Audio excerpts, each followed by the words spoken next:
கடகராசியில் பிறந்தவங்களுக்கு இந்த வாரம் எப்படி இருக்குன்னு பார்க்குறோம்.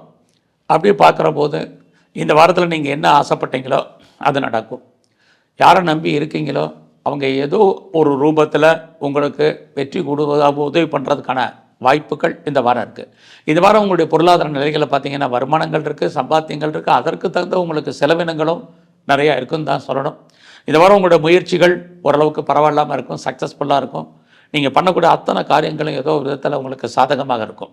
நீங்கள் ஏதாவது இன்டர்வியூ அட்டன் பண்ணியிருக்கீங்கன்னா அதில் செலக்ட் ஆகிறதுக்கான வாய்ப்புகள் இருக்குது. வேறு ஏதாவது செய்தியோ தகவல்களையோ எதிர்பார்த்து நீங்கள் காத்துட்டு இருந்தீங்கன்னா அது உங்களுக்கு சாதகமாக அமையும். நான் ரொம்ப நாளாக வீடு மாறணும்னு நினச்சிட்டு இருக்கிறேன், வீடு மாறணும்னு நினைக்கிறவங்களுக்கு இந்த வாரம் அதற்கான வாய்ப்புகள் சந்தர்ப்பங்கள் உண்டு. உங்களுடைய ப்ராப்பர்ட்டிஸ் ஏதாவது சேலாகாமல் இருக்குங்கிறவங்களுக்கு உங்களுடைய சொத்துக்கள் நல்ல விலைக்கு போவதற்கான வாய்ப்பு இந்த வாரம் உண்டு. இந்த வாரத்தில் உங்களுடைய இளைய சகோதர சகோதரிகளால் உங்களுக்கு மகிழ்ச்சி சந்தோஷம் இருக்கும். எதிர்பாராத பயணம், அந்த பயணத்தால் மகிழ்ச்சி, இது அத்தனையும் இந்த வாரம் கடகராசியில் பிறந்தவங்களுக்கு இருக்குது. ஸோ இந்த வாரத்தில் நீங்கள் ஏதாவது கலைத்துறையில் இருக்கீங்க அப்படின்னா ஓரளவுக்கு உங்களுக்கு பாப்புலாரிட்டி இருக்குது, பப்ளிசிட்டி இருக்குது, வருமானங்கள் இருக்குது. உங்களுடைய அரசியல் வாழ்க்கை இந்த வாரம் பரவாயில்லன்னு தான் சொல்லணும். நீங்கள் ஒருவேளை ஸ்போர்ட்ஸில் இருந்தீங்கன்னா நல்ல ஒரு அவார்ட்ஸ் அண்ட் ரிவார்ட்ஸ் இருக்கும். உங்களுக்கு கவர்மெண்ட் ரெக்கக்னைஸ் கிடைப்பதற்கான வாய்ப்புகள் நிறைய உண்டு. இந்த வாரத்தில் உங்களுடைய ப்ரொஃபஷன் எப்படி இருக்கும், கரியர் எப்படி இருக்கும், ஜாப்பை பொறுத்த வரைக்கும் நல்லா இருக்கும். யாரெல்லாம் வேலை தேடிட்டு இருக்கீங்களோ வேலை உண்டு, வருமானம் உண்டு, சம்பாத்தியங்கள் உண்டு. கடகராசிக்கு அஷ்டம சனி, அதை பற்றியெல்லாம் நீங்கள் யோசிக்க வேண்டாம். மற்ற கிரகங்கள் உங்களுக்கு ஃபேவரபுளாக இருக்கிறதுனால நீங்கள் உங்களுடைய ஹையர் ஸ்டடியை நீங்கள் நல்லா பண்ணலாம். அதற்கான சூழ்நிலைகள் இந்த வாரம் இருக்குது.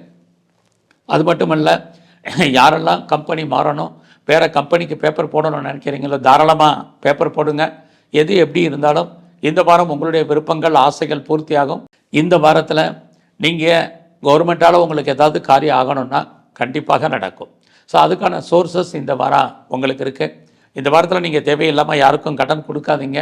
அந்த பணம் திரும்ப வருவதற்கான வாய்ப்புகள் இல்லை. ஆனாலும் உங்களுக்கு ஏதாவது அன்எக்ஸ்பெக்டட் மணி எதுவும் வர வேண்டியது இருந்தால் இந்த வாரம் வருவதற்கான வாய்ப்புகள் உங்களுக்கு நிறைய இருக்குது. ஸோ உங்களுடைய மேரிட்டல் லைஃப்பில் கணவன் மனைவிக்குள் சின்ன சின்ன கருத்து வேறுபாடுகள், சண்டை சச்சரவுகள் இருக்குது. ஸோ அதை மட்டும் இந்த வாரம் மெயின்டைன் பண்ணுங்கள். இந்த வாரம் முழுவதும் வைரவருடைய வழிபாடு, குறிப்பாக பெருமாள் ஸ்தலத்தில் இருக்கக்கூடிய நரசிம்மரை வழிபாடு பண்ணுங்கள், சிறப்பாக இருக்கும்.